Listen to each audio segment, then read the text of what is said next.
بسم اللہ الرحمن الرحیم۔ السلام علیکم ورحمۃ اللہ وبرکاتہ۔ شب برات کے احکام۔ 15ویں شعبان شب برات کہلاتی ہے، یعنی وہ رات جس میں مخلوق کو گناہوں سے بری کر دیا جاتا ہے۔ تقریباً 10 صحابہ کرام سے اس رات کے متعلق احادیث منقول ہیں۔ حضرت عائشہ رضی اللہ عنہا فرماتی ہیں کہ شعبان کی 15ویں شب کو میں نے نبی کریم صلی اللہ علیہ وسلم کو اپنی آرام گاہ پر موجود نہ پایا تو تلاش میں نکلی، دیکھا کہ آپ جنت البقیع کے قبرستان میں ہیں۔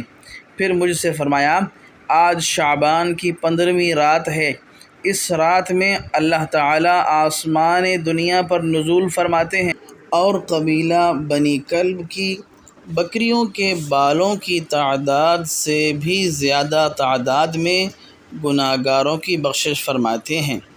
دوسری حدیث میں ہے کہ اس سال پیدا ہونے والے ہر بچے کا نام لکھ دیا جاتا ہے۔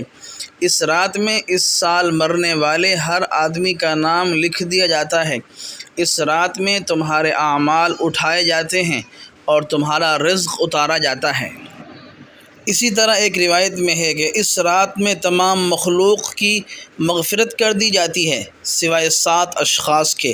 وہ یہ ہیں: مشرک، والدین کا نافرمان، کینہ پرور، شرابی، قاتل، شلوار کو ٹخنوں سے نیچے لٹکانے والا اور چغل خور۔ ان 7 افراد کی اس عظیم رات میں بھی مغفرت نہیں ہوتی جب تک کہ یہ اپنے جرائم سے توبہ نہ کر لیں۔ حضرت علی رضی اللہ عنہ سے ایک روایت میں منقول ہے کہ اس رات میں عبادت کیا کرو اور دن میں روزہ رکھا کرو۔ اس رات سورج غروب ہوتے ہی اللہ تعالیٰ اپنے بندوں کی طرف متوجہ ہوتے ہیں اور اعلان ہوتا ہے، کون ہے جو گناہوں کی بخشش کروائے؟ کون ہے جو رزق میں وسعت طلب کرے؟ کون مصیبت زدہ ہے جو مصیبت سے چھٹکارا حاصل کرنا چاہتا ہو؟ ان احادیث کریمہ اور صحابہ کرام اور بزرگان دین کے عمل سے ثابت ہوتا ہے کہ اس رات میں 3 کام کرنے کے ہیں۔ نمبر 1، قبرستان جا کر مردوں کے لیے ایصال ثواب اور مغفرت کی دعا کی جائے، لیکن یاد رہے کہ نبی کریم صلی اللہ علیہ وسلم سے ساری حیات مبارکہ میں صرف ایک مرتبہ شب برات میں جنت البقیع جانا ثابت ہے۔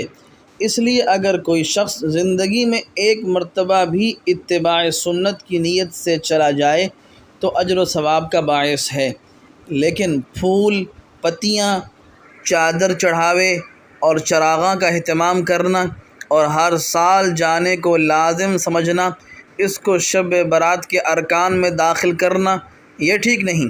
جو چیز نبی کریم صلی اللہ علیہ وسلم سے جس درجے میں ثابت ہو اس کو اسی درجہ میں رکھنا چاہیے، اس کا نام اتباع اور دین ہے۔ اس رات میں نوافل، تلاوت، ذکر اذکار کا اہتمام کرنا، اس بارے میں یہ واضح رہے کہ نفل ایک ایسی عبادت ہے جس میں تنہائی مطلوب ہے، یہ خلوت کی عبادت ہے، اس کے ذریعے انسان اللہ کا قرب حاصل کرتا ہے، لہذا نوافل وغیرہ تنہائی میں اپنے گھر میں ادا کر کے اس موقع کو غنیمت جانیں۔ نوافل کی جماعت اور مخصوص طریقہ اپنانا درست نہیں ہے۔ یہ فضیلت والی راتیں شور شغب اور میلے اجتماع منعقد کرنے کی راتیں نہیں، بلکہ گوشہ تنہائی میں بیٹھ کر اللہ تعالیٰ سے تعلقات قائم کرنے کے قیمتی لمحات ہیں، ان کو ضائع ہونے سے بچائیں۔ دن میں روزہ رکھنا بھی مستحب ہے۔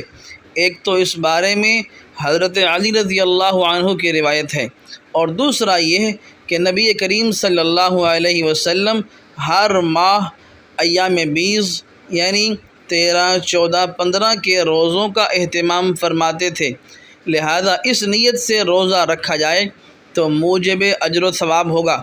باقی اس رات میں پٹاخے بجانا، آتش بازی کرنا، حلوے کی رسم کا اہتمام کرنا، یہ سب خرافات اور اسراف میں شامل ہیں۔